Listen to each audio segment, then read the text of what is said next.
Let's talk about the furry consent or interaction badges that went viral on Reddit. It was reposted on Twitter many times, and despite it seeming like one of those moments where it would leave its target audience and, the non-furries would rag on furries yet again, it actually had a pretty good positive reception from both furries and non-furries alike. I know, there's a first for everything, but here we are.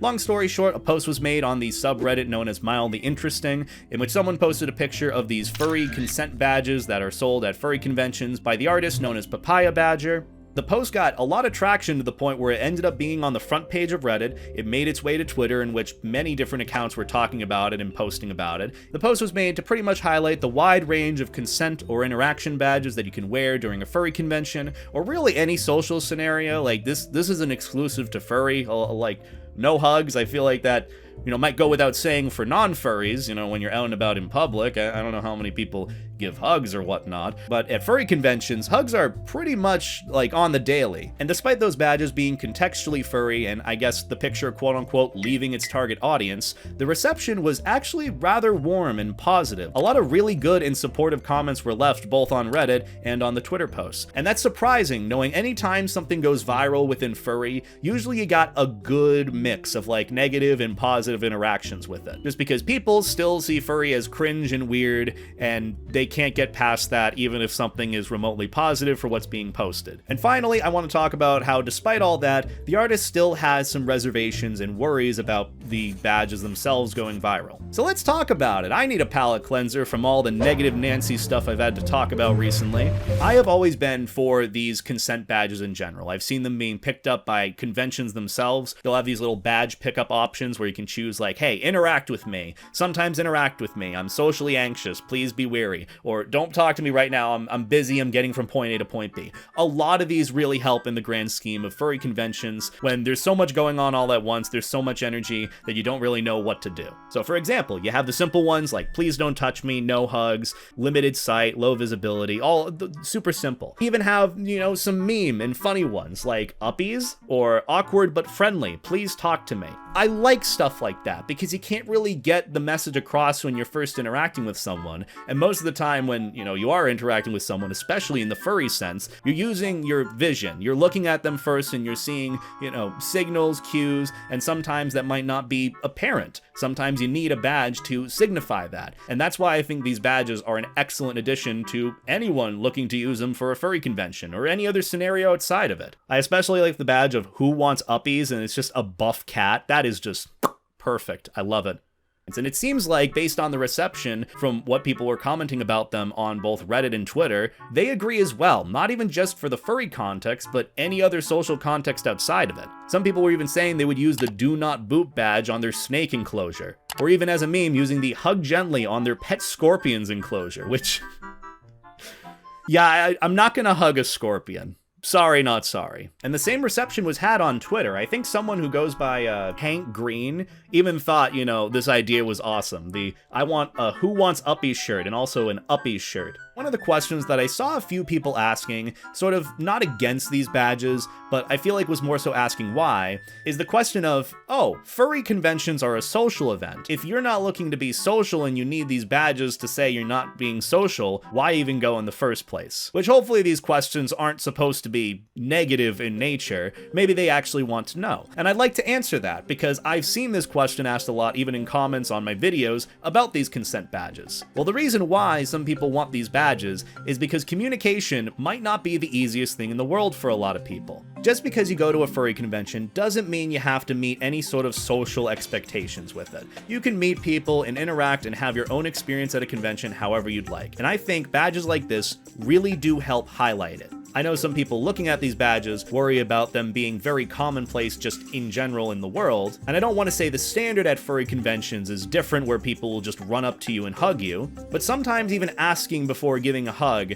is sometimes a thing people don't do. Another thing to keep in mind as well, and this isn't supposed to be charged or negative or accusatory in any way, it is just something that I have observed and seen thrown around a lot online, but I feel like a good chunk of furries are on the spectrum in some way, shape, or form. form. You know the hip with the kids term that people are using, rism with the tism?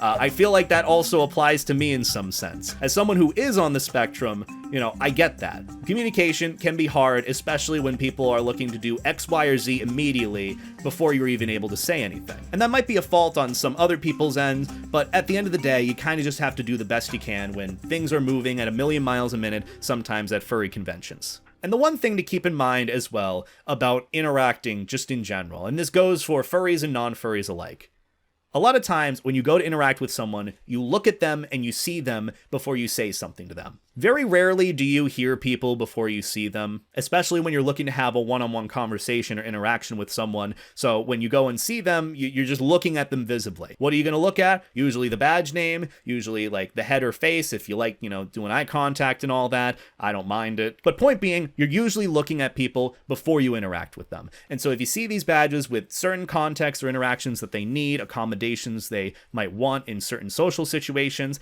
that helps mitigate a lot of that, or someone having to tell you. It helps a lot of that. Now for these badges, this isn't like the first time they're being shown. I've seen them plenty times in years past, I think like 1 to 2 years ago, even by Papaya Badger, which to even show like they have a wide range even more now. And I think a lot of these are actually 3D printed too. That's kind of neat.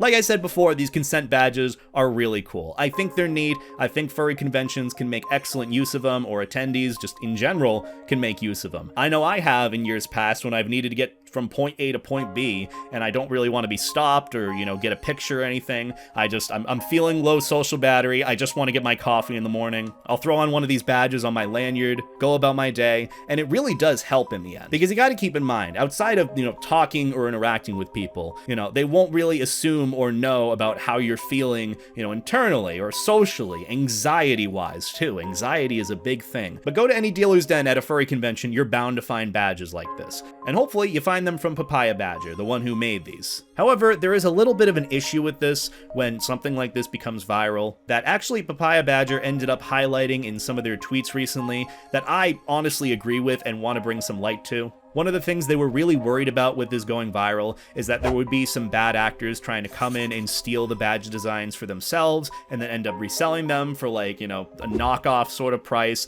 and to kind of take away from what they're trying to sell. Which, you know, the argument could come into account. They might not own the badges or the designs with them. They might be so, you know, very basic with what they're looking for, like no hugs and a cross sign. That just might be natural for someone to want to make something like that without copying it. I know there's obviously a process when you're running a business to, like, trademark or copyright your things and then, you know, spend all this money making sure you own it. And it's just like, not everyone wants to do that. Sometimes you just want to sell something cool to the community and make like a few bucks here and there on it. Their concern is valid in that these badges becoming as viral as they are, someone might come by and steal the design and use it for their own profit, when the original artist might not actually make much from it to begin with. They're just kind of doing something fun for the community. The best you can do and the best the community can do is just try to promote the original artist and creator. And that's what I want to do with this video. The link to Papaya Badger's website where you can get those badges will be linked in the description below, so please go and check that out. You know, if you want context for who made these original badges, it is Papaya Badger. You know, I'm not affiliated or sponsored by them in any way. I'm just promoting something I think is cool and hoping to help, you know, lower some of the worries that they might have with something like this being stolen. And hopefully we can turn this into, you know, supporting the original creator for what they've made. And yeah, that's pretty much it. So on that note, thank you all for watching. If you enjoyed this video or have any feedback on it, be sure to let me know in the comments below. I greatly appreciate all the support. I have my own merch as well if you want to check that out. All the links in the description are there for if you want to go and support me wherever, or want whatever certain merch or anything from me. Please support me on Patreon. It does help a lot more knowing that, you know, I kind of just do this for fun rather than for, you know, any big hit video on the internet. But who knows how this will go. You know, YouTube is a gamble. Maybe this video will pop off, maybe it won't. But regardless, if you want to support me over there or support my coffee, the link to those will be in the description. Have a good night, take care, life stay jacket, treat people like people, and that's about it. Take care, guys.